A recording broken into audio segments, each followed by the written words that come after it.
Dans cette vidéo, nous allons parler de la varicocèle.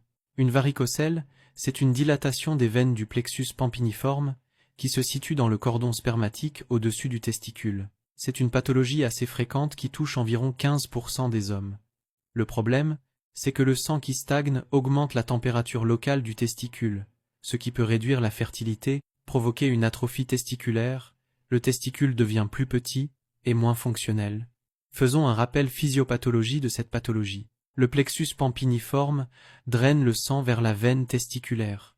Son rôle est de refroidir le sang artériel qui arrive dans le testicule pour maintenir une température optimale à la spermatogenèse. De la varicocèle apparaît quand il y a une résistance élevée dans la veine testiculaire ou une incompétence des valvules veineuses, le sang reflue, créant une stase et une dilatation veineuse. À droite, la veine testiculaire se draine directement dans la veine cave inférieure. À gauche, elle se draine dans la veine rénale gauche. C'est pour ça que 90% des varicocèles sont à gauche.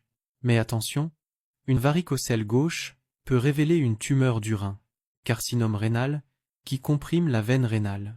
Les symptômes. Une varicocèle peut donner une douleur sourde ou pesante, aggravée en position debout, une sensation de lourdeur dans le scrotum, parfois de la subfertilité ou infertilité. À l'examen clinique, on peut palper une masse scrotale décrite en poche de verre, plus marquée debout, et disparaît souvent couchée. Le testicule est le plus souvent petit du côté atteint. Si la masse ne disparaît pas en position couchée, pensez à une tumeur rétropéritonéale. Urgence urologique. Les examens complémentaires sont l'échographie Doppler pour confirmer le diagnostic, le spermogramme, si problème de fertilité, un bilan hormonal de FSH, du testostérone si suspicion de dysfonction testiculaire. Parlons un peu du traitement. Les cas simples de varicocèle peuvent être surveillés. Un traitement chirurgical ou une embolisation endovasculaire peut être indiqué en cas de douleur, d'atrophie testiculaire ou d'infertilité. Merci d'avoir regardé cette vidéo.